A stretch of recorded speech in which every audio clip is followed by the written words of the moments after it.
신명기 33장은 모세가 120세의 죽음을 앞두고 12지파에게 축복하면서 이스라엘은 행복한 자라고 했습니다. 특별히 12지파는 야곱의 12아들의 이름이고 또한 후손이기도 합니다. 그렇다면 유대인들은 결국 누구의 자녀들이에요? 야곱의 자녀들이고, 야곱은 아브라함의 자녀이고, 아브라함은 아담과 이브의 자녀이며, 아담과 하와는 하나님께서 흙으로 갈비뼈로 만드셔서 생명을 주셨기 때문에 하나님의 자녀들입니다. 이스라엘 백성들이 야곱의 자녀라고 한다면 우리는 또한 누구의 자녀일까요? 역시 우리도 아담과 하와의 후손일 것이고 넓게 보면은 한 가족이라는 말씀을 드리고 싶습니다. 창세기 35장 23절과 27절에서 12아들에 대해서 소개하면서 레아의 아들들은 루벤, 시몬, 레위, 유다, 이사갈, 스불론이고 라헬의 아들은 요셉, 베냐민이고 라헬 여종 빌하의 아들은 단, 납달리이고 레아의 여종 실바의 아들은 갓, 아셀해서 12아들이 결국은 12지파가 되었습니다. 본문은 120세가 된 모세가 죽음을 앞두고 12지파 중에 레위 지파를 축복 기도해 주면서 너는 왜 행복한지를 말씀하고 있습니다. 오늘은 아셀 지파, 루벤 지파, 유다 지파를 이어서 레위 지파의 행복에 대해서 7번째로 말씀을 드리고자 합니다. 첫째, 야곱은 아들 레위를 축복하지 못했다는 것입니다. 축복 기도가 돼야 되는데 레위를 축복하지 못했다는 것입니다. 이런 일도 있을까요? 12아들을 데리고 분명히 아버지로서 축복하는데 레위를 축복하지 못했다니 이런 경우도 있을 수 있겠느냐 하는 거예요.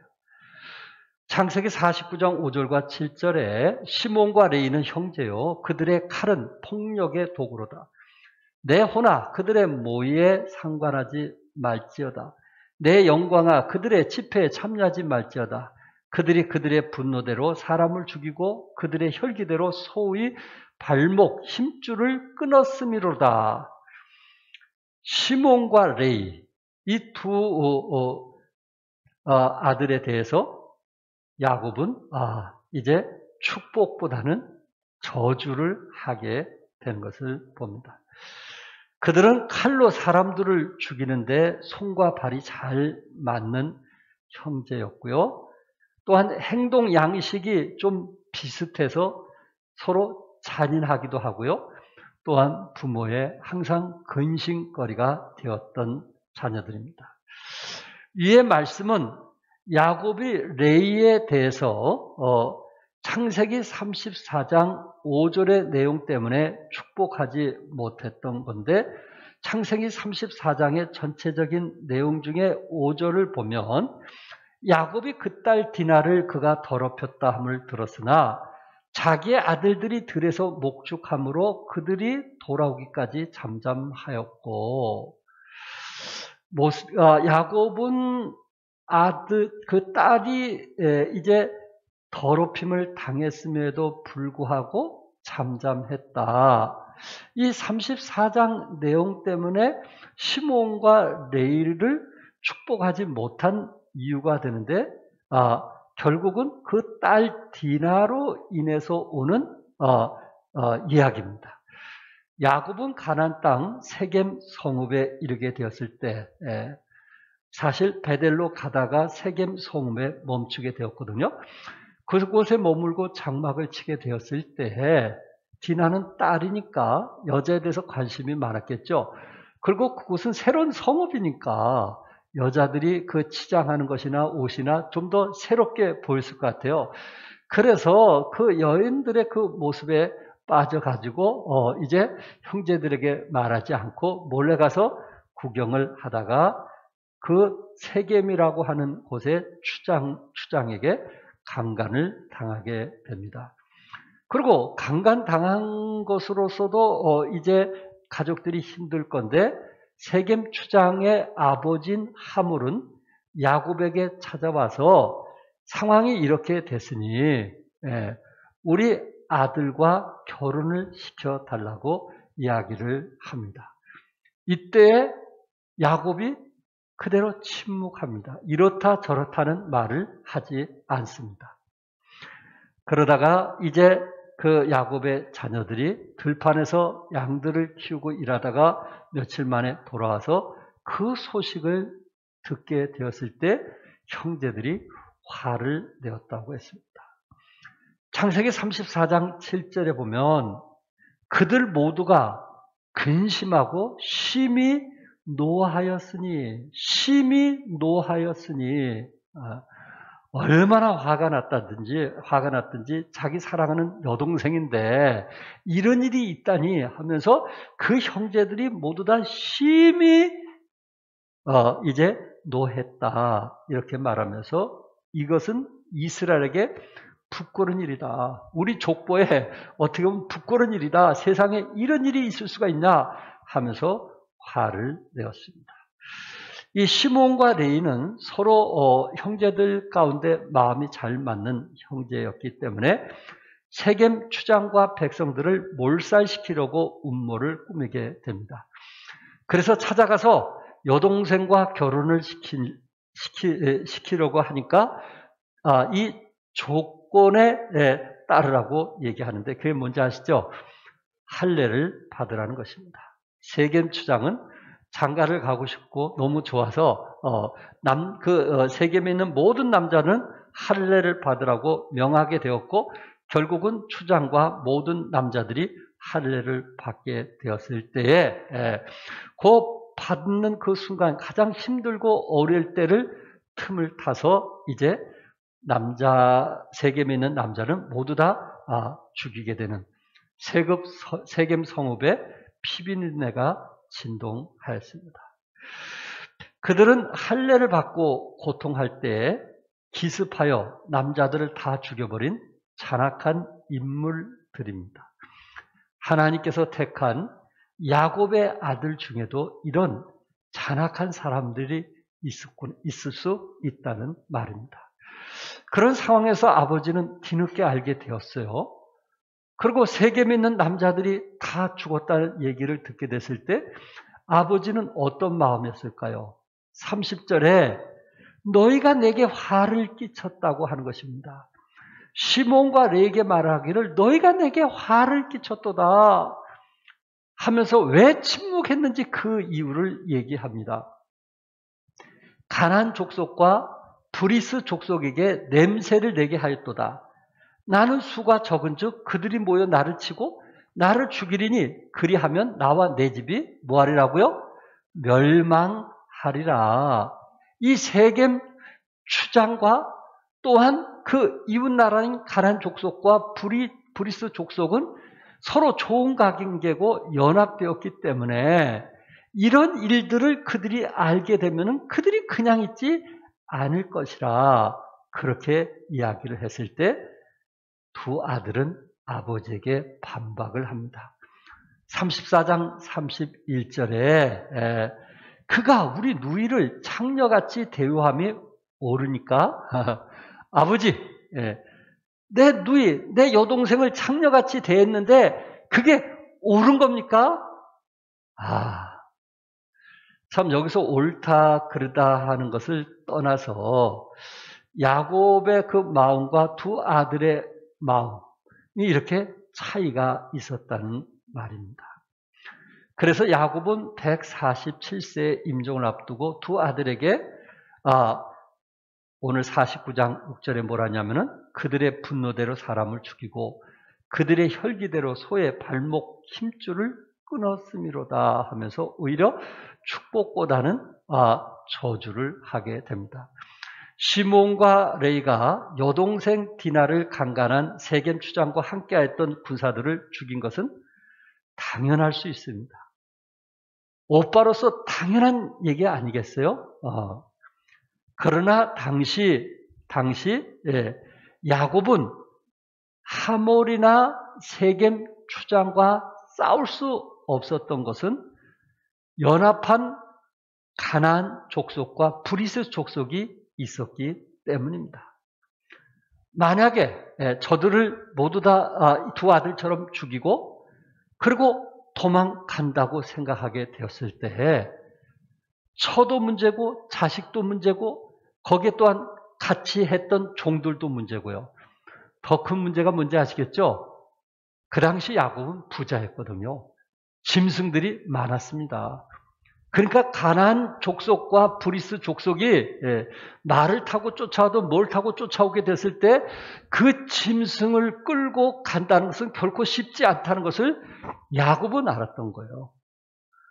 그렇기 때문에 물론 가나안 땅에 들어왔지만 그곳에 야곱이 경험도 없고 또한 그들과 친하지도 않는데 그들에게 이러한 그 어려움을 주게 되었을 때 오히려 처자식과 모든 짐승들은 한순간에 잃을 것을 야곱은 알았고요. 그리고 시몬과 레이는 당장 자기 동생이 강간을 당했으니 화가 나서 그들을 몰살시키는 그런 일을 했던 것입니다. 어떤 것이 옳겠어요? 야곱처럼 침묵을 지키는 것이 옳았겠어요? 여기에 형제들처럼 자기 성격대로, 성질대로 그렇게 행하는 것이 옳았겠느냐 하는 거예요. 아버지는 좀 더 전체적인 것을 보았고, 그리고 두 아들은 그 사건, 일어난 그것만 보고 행동으로 옮겼던 것입니다. 그러면서 7절에서 그 노여움이 혹독하니 두 자녀에게 지금 마지막 이제 축복 기도하면서 그 노여움이 혹독하니까 하를 잘 냈던 것 같아요. 저주를 받을 것이고 분노를 잘 냈던 것 같아요. 두 아들은 다른 아들보다 분노가 맹렬하니 저주를 받을 것이라. 내가 그들을 야곱 중에서 나누며 이스라엘 중에서 흩으리로다. 야곱 중에서 나누면 너희들은 흩어 살겠다. 그렇게 기도를 해 주었습니다. 아버지로서 시몬과 레이에게 이러한 저주를 할 수 있을까? 저는 부모의 입장에서 아무리 자식이 잘못했다 할지라도 내가 운명하면서 이런 기도를 했을까? 그러지는 않았을 것 같아요. 그러면서 이 말씀을 보면서 그렇구나. 이것은 야곱이 자식에게 그렇게 하고 싶어서 한 것이 아니고 하나님께서 그렇게 인도하셨구나. 그 마음을 그렇게 움직였구나. 그래서 야곱은 하나님께서 그 마음을 움직인 대로 축복했구나라는 생각을 해보게 되었습니다. 어찌했든 시몬과 레이는 아버지로부터 저주를 받았다는 거예요. 그런데 다행히 두 번째, 모세는 레이 지파를 축복했다는 거예요. 가정에서 혹가다가 이렇게 상처받을 수는 있지만 이런 것이 교회를 통해서 또한 좋은 사람을 만남을 통해서 이렇게 격려와 축복을 받아서 인생이 바뀌어지는 그런 경우들이 많이 있어요. 어떤 축복을 했을까요? 모세는 첫 번째 주의 둠민과 우림을 주었습니다. 8절에 레이에 대하여는 일렀으되 주의 둠민과 우림이 주의 경건한 자에게 있도다. 그러니까 경건한 자에게 주의 둠민과 우림이 있다는 거예요. 이 둠민과 우림은 하나님의 뜻을 깨닫는 데 사용한 그 당시 성물이었습니다. 여기서 둠민과 우림은 하나님의 뜻을 깨닫는 데 사용한 것이었는데 레이 지파는 하나님의 뜻을 분별하고 깨닫는 둠민과 우림의 축복을 받았습니다. 주의 둠민과 우림은 경건한 자를 통해서 하나님의 뜻을 분별하는 것인데 어떻게 이 레이 지파가 이렇게 경건할 수 있겠는가? 아버지로부터 저주를 받은 레이 지파가 어떻게 모세를 통해서 이렇게 경건한 사람이라고 들을 수 있었겠느냐 하는 것입니다. 9절에 뭐라고 했습니까? 33장 9절에 모세가 축복하면서 그는 그의 부모에게 대하여 이르기를 내가 그들을 보지 못하였다 하며 레위 지파들이 부모에 대해서 내가 그들을 보지 못했다. 그의 형제를 인정하지 않냐며, 레위 지파들은 형제, 혈육을 인정하지 않냐며, 그의 자녀를 알지 아니한 것은, 자녀로 알지 아니한 것은 주의 말씀을 준행하고 주의 언약을 지킴으로 말미암이로다. 이렇게 말씀했어요. 레위 지파는 하나님의 말씀을 순종하기 위해서 부모를 보지 못하며 형제들을 인정하지 않으며 자녀들을 알지 아니했다. 이게 우리에겐 이해할 수 없는 부분이거든요. 그런데 하나님께서 그런 일을 행한 레위 지파에 대해서 칭찬하게 되었고 축복했단 말이에요. 이 말씀을 이해하려면 출애굽기 32장을 이해를 해야만 됩니다. 여러분이 아신 대로 32장은요. 모세가 하나님께 십계명을 받기 위해서 시내산에 올라가게 되었거든요. 모세가 시내산에 올라갈 때 누구를 같이 데리고 갔죠? 기억하시나요? 네, 여호수아를 데리고 갔습니다. 그리고 나머지 사람들은 그 산 밑에서 기다리도록 했는데 40일 동안 모세가 금식 기도하고 있을 때 이스라엘 백성들은 견디질 못한 겁니다. 40일이 굉장히 길었습니다. 그러니까 무언가 이제 참 그 예배를 드리고 싶은 그 마음 속에 애굽에서 가져온 금을 모아가지고 금송아지를 만들어서 그들은 우상 숭배를 하게 되었습니다. 32장 3절과 5절에 모든 백성이 그 귀에서 금고리를 빼어 아론에게로 가져가매 아론이 그들의 손에서 금고리를 받아 부어서 조각칼로 새겨 송아지 형상을 만드니 그들이 말하되 이스라엘아 이는 너희를 애굽 땅에서 인도해낸 너희의 신이로다 하는지라. 모세의 형인 누가? 아론이 이 일을 했단 말이에요. 아론이. 다른 사람은 몰라도 형은 이 일을 하면 안 되잖아요. 최소한. 그리고 하나님께서 모세를 쓰실 때 아론이 말을 잘하니까 아론을 데려가서 바로 왕에게 아론이 대변하게 하라 가지고 하나님께서 아론을 쓰셨는데 하나님의 그 능력과 또한 하나님의 살아계심을 잘 아는 아론도 이런 일에 함께 했다는 거예요. 아마 그래서 하나님께서 모세를 세웠던 것 같아요. 이 지도력, 이 부분이 조금 약하고 설득력이 약하지 아니했는가. 어찌했던 그 다음날 여호와의 축일로 선포를 하고 백성들이 금송아지 앞에 모여 각종 제사를 드리고 먹고 마시고 춤추며 뛰놀았다고 32장 6절에 말씀하고 있습니다. 사실 금송아지는요, 애굽 사람들이 섬겼던 종교 의식이거든요. 그러니까 이스라엘 백성들이 애굽에서 나왔지만 아직도 저들은 그 우상 숭배에 몸이 젖어 있었던 것입니다. 그리고 애굽에서 그 우상 숭배했던 것이 저들 마음에 있었기 때문에 오히려 저들은 이방신을 숭배하는 그런 안타까움을 보게 됩니다. 모세는 40일 만에 내려왔어요. 이 광경을 봤을 때 얼마나 화가 나든지 여러분이 아신 대로 두 돌판을 내리쳤다 그랬잖아요. 얼마나 화가 났는지. 그러면서 금송아지를 만들게 한 주동자를 찾기 시작을 했어요. 이것을 하려고 하니까는 장정만 60만 명인데 이거는 모세 혼자로서는 감당할 수 없거든요. 잘못 얘기했다는 어떤 여론에 의해서 모세도 죽을 수 있는 그런 상황이었어요.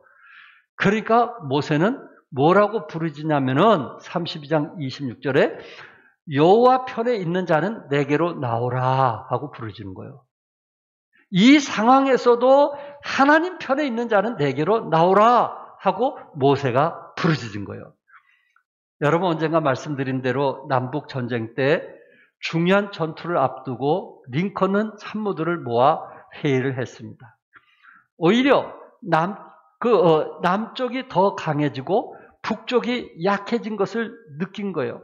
그러니까 이 북군의 참모들이 링컨에게 말하기를 우리가 하나님께 기도하되 우리 편이 되게 해달라고 좀 기도합시다.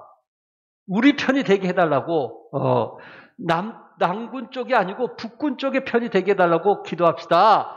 그렇게 제했을 때 아브라함 링컨이 뭐라고 한지 아시죠? 하나님이 우리 편이 아니라 우리가 하나님 편이 되게 해달라고 기도하자. 우리가 하나님 편이 되게 해달라고 기도하자. 아, 대단한 거거든요. 모세는 여호와 편에 있는 자는 내게로 나오라.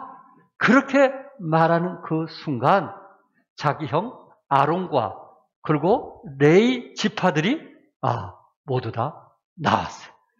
그리고 모세 편에 함께 하겠다고 약속을 하게 되었고, 그리고 끝까지 우상숭배 하겠다고 했던 사람들을 그 당시 3,000명가량을 죽이게 되었어요. 정말 마음 아플 일이죠.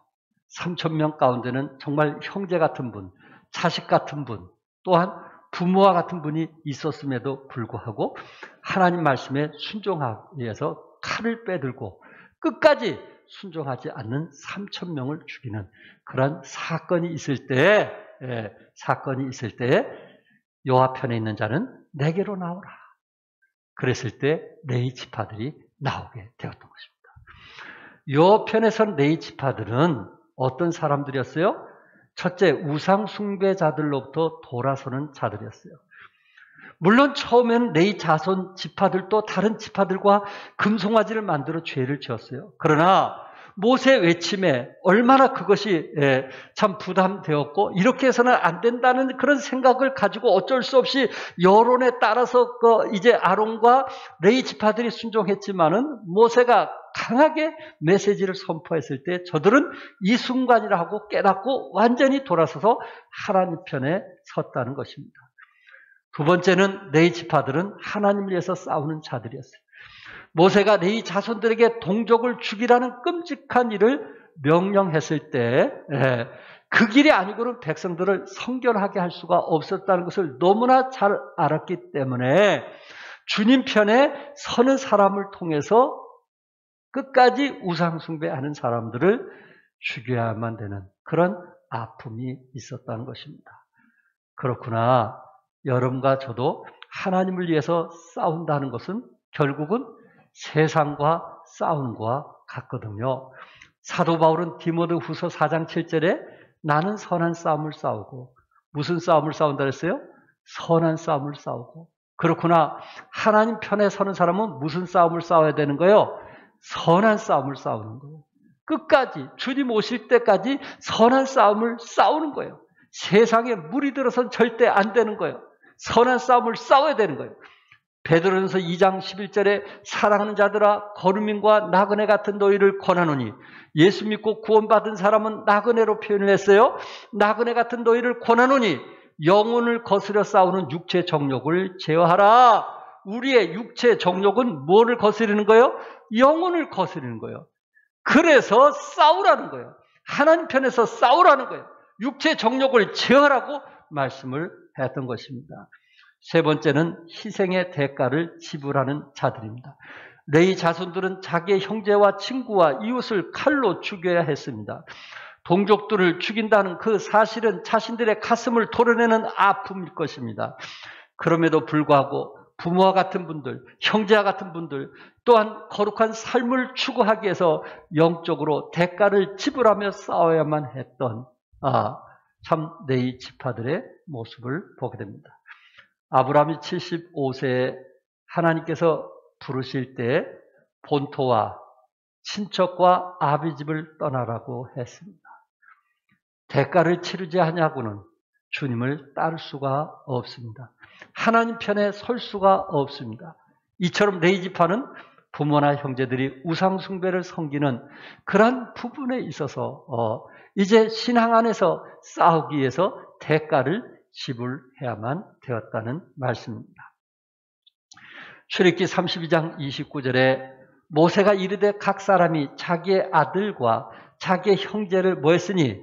쳤으니, 자기 아들과 자기 형제들을 쳤으니 오늘 여호와께 헌신하게 되었느니라. 그가 오늘 너에게 복을 내리시리라. 하나님께서 이제 모세를 통해서 레위 지파에게 복을 내리시는 그 이유는 뭐냐면은 오늘 여호와께 헌신하였다.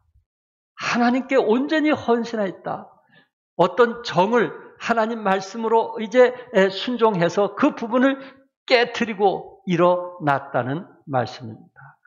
너에게 복을 내리시리라 하고 약속을 했어요. 두 번째는 어떤 축복을 해줬을까요? 두 번째는 제물을 통해서 제사장의 역할을 허락해 줬어요. 시내산에 내려와서 모세는 하나님의 명을 받아 그때부터 제사를 드리기 시작을 했는데, 예배를 드리기 시작했는데, 그 예배를 드리는 그 제사장의 역할을 아론과 그의 자식들에게 그 일을 맡겼다는 것입니다. 그리고 레위 지파에게 그 일을 맡겼다는 것입니다. 이들만이 하나님의 성막에 들어갈 수 있었고, 또한 성소와 지성소를 이제 들어가서 하나님을 뵐 수 있고 백성들의 죄를 대신하는 이런 엄청난 축복을 허락해 주었다는 것입니다. 출애굽기 28장 1절에 너는 이스라엘 자손 중 내 형 아론과 그의 아들들 곧 아론과 아론의 아들들 나답과 아비후와 엘르아살과 이다말을 그와 함께 내게로 나오게 하여 나를 섬기는 제사장 직분을 행하게 하되, 레위 지파에게 제사장 직분을 행하게 했다는 말씀입니다. 12지파 중에 레위 지파를 선택한 것입니다. 다른 사람들도 선택받을 수 있는 기회는 있었지만은 하나님 편에 서지 못하게 되었을 때, 세상과 하나님과의 어떤 결단을 내릴 때 하나님 편에 설 때 하나님은 그를 통해서 사용하시는데, 하나님 편에 서지 못하고 우물쭈물하다가 결국은 이러한 놀라운 축복을 빼앗기게 되었다는 말입니다. 제사장이 할 일은 하나님과 사람 사이의 중보 역할을 하면서 백성을 대표해서 하나님께 나아가는 역할을 했습니다. 하나님께 제물을 통해서 철저하게 예배를 드리도록 했고요. 또 하나는 지성소에서 양의 피를 뿌림으로 백성들의 죄를 용서해 주는 일을 했습니다. 큰 사명을 감당하는 축복을 허락해 주었던 것입니다. 또한 모세는 세 번째 무슨 축복을 주었어요? 레위 지파에게. 11절에 보니까 풍성한 축복을 주었어요. 우리 11절 같이 한번 읽어볼까요? 다 같이 시작. 여호와여 그의 재산을 풍족하게 하시고 그의 손의 일을 받으소서. 그를 대적하여 일어나는 자와 미워하는 자의 허리를 꺾으사 다시 일어나지 못하게 하옵소서. 레위 지파들을 대적하면요, 대적하거나 미워하면요, 허리를 꺾으사 다시 일어나지 못하게 하는 복을 받았고요. 그리고 그의 제사를 풍족케 하는 복을 받았습니다. 하나님 일을 위해 구별된 레위 지파는 가나안 정복 후 다른 지파처럼 땅을 기업으로는 받지 못했어요. 그런 거 보면 어떻게 보면 풍성한 축복은 육적인 것과는 좀 관계가 먼 것 같아요. 제사장이니까 영적인 축복이라면 그 말이 맞는 것 같아요. 그런데 레위 지파에게는 어떤 축복을 주냐면은 다른 지파들이 하나님께 10분의 1을 드리면은 그 10분의 1을 가지고 생활하는 축복을 허락해 준 거예요. 그러니까 레위 지파가 하는 일은 이스라엘 백성들이 복을 받아야 되겠어요? 안 받아야 되겠어요? 네? 이스라엘 지파들이 복을 받아야겠어요? 안 받아야겠어요? 레위 지파로 볼 때는 레위 지파가 복을 받으려면은 이스라엘 11지파가 복을 받아야 되는 거예요. 그 10분의 1을 가지고 레위 지파들이 살게 돼 있단 말이에요. 그러니까 레위 지파는 하나님께서 복을 주셨는데 그 복은 누구를 통해서 주시냐면은 이스라엘 백성들을 통해서 그 복을 누리도록 하신 거예요. 여러분들이 잘 돼야 되는 거예요. 우리 집사님들이 사업이 잘 돼야 되는 거예요. 여러분들이 형통해야 되는 거예요. 그래야 교회가 사는 거예요. 교회가 힘을 얻는 거예요. 여러분이 풍성하지 못하면 교회는 가난에 쪼들려 사는 거예요. 하나님께서 여러분을 축복해 주실 때 기쁨으로 믿음으로 드리시기 바랍니다. 그 물질을 통해서 하나님 나라 확장을 해서 쓰임받기 때문에 그렇습니다. 여기서 주고자 하는 교훈은 무엇입니까? 레위 자손들은 400년 전에 선친 아버지를 통해서 레위의 비열한 행위 때문에 저주를 받았습니다. 이미 분명히 레위 자손들은 레위는 아들은 저주를 받았어요. 그 당시 레위가 뽑아든 칼은 정의와 사랑의 칼이 아니라 정욕과 거짓과 보복의 칼이었어요. 그러나 모세가 축복해주는 오늘 본문 내용은 레위 자손들은 하나님을 위해서 칼을 뽑았어요. 과거에는 자신들을 위해서 칼을 뽑았지만, 여동생을 위해서 칼을 뽑았지만은 이제는 레위 자손들은 하나님을 위해서 칼을 뽑았어요. 하나님을 위해서 칼을 뽑은 저들을 하나님께서 보시고 400년간 저주를 단번에 종식시켜 주셨다는 메시지입니다. 이 일로 인해서 레위 지파들은 거룩하게 구별되는 복을 받게 되었고요. 더 나아가 그 일로 인해서 큰 복을 누리게 되었다는 말입니다. 하나님께서 이러한 잔악한 사람들에게 선한 직분을 맡기셨다는 것입니다. 모세와 아론은 레위의 자손입니다. 부모에게서 저주받은 레위 지파의 후손에서 하나님의 선한 일을 맡은 모세와 아론 같은 일꾼이 나왔다는 거예요. 여러분, 예수님은 누구의 족보를 통해서 태어났습니까? 그 중에 레위죠? 그 레위를 통해서 다말이라는 여인, 라합, 밧세바, 어떤 여인인지 아신가요? 이방의 여인이면 라합과 밧세바는 이방 여인인데 어떤 여인인지 아시나요? 부정한 여인이요. 그 부정한 여인들을 이렇게 그 제사 드릴 수 있도록 하나님과 교제할 수 있도록 축복받기 위해서 그 유다 지파를 통해서 예수님이 태어나셨다는 거예요. 저들의 죄를 용서하기 위해서. 하나님은 레위처럼 칼로 폭력을 했으며 분노대로 사람을 죽이고 그들의 혈기대로 했던 악한 자들을 구원하시기 위해서 부정한 부정한 조상을 둔 그 사람을 통해서 예수님이 레위 후손을 통해서 예수님이 탄생하셨다는 말씀입니다. 하나님은 저주받은 레위 지파 가정에서 해방자인 모세를 출생시켰고요. 진리에 바로 서지 못하고 우상을 만들었던 아론의 후손으로 제사장을 삼아 이어가게 했습니다. 이것이 하나님의 뭘까요? 은혜입니다. 이것은 하나님의 전적인 아가페 사랑입니다. 야곱에 의해 레위 지파가 저주는 받았지만 그 후손들이 죄를 회개하고 다시 모세로부터 축복을 받게 된 사건을 볼 때 이것은 전적인 하나님의 은혜요. 이것이 행복이라고 말할 수 있을 것입니다. 레위 지파는 혈기가 분명히 있었어요. 그들이 사람과 손을 잡을 때는 찬해하는 기계가 되었지만은 그것을 회개하고 사람들과 흩어지고 시몬과 흩어지고 하나님과 손을 잡게 되었을 때 하나님의 제사장 지파로 쓰임을 받을 수 있었다는 말씀입니다. 땅은 기업으로 받지 않았지만은 저들이 11지파들이 그들의 기업이었습니다. 이건 놀라운 축복 아닐까요? 사랑하는 성도 여러분, 혹시 우리는 과거에 참 레위처럼 그런 삶을 살지 않았나요? 때로 우리가 참 느끼는 대로, 또한 감정대로, 또한 분노하면 분노하는 대로 자기 뜻대로 우리가 행동에 옮겼던 우리를 우리 주님께서 부르시고 하나님의 자녀를 인쳐주시고 생명을 주셔서 제사장의 직분을 주시고 우리의 기도를 응답해 주시고 또한 하나님이 우리를 보여주시고 지켜주시고 축복해 주셨으니 이보다 더한 축복이 어디 있겠느냐 하는 것입니다. 레위 지파처럼 예수 믿기 전과 예수 믿은 후에 우리의 삶은 정말 놀라운 변화가 있었고요. 지금까지 하나님의 은혜 안에서 살게 되었음을 감사할 수 있기를 바랍니다.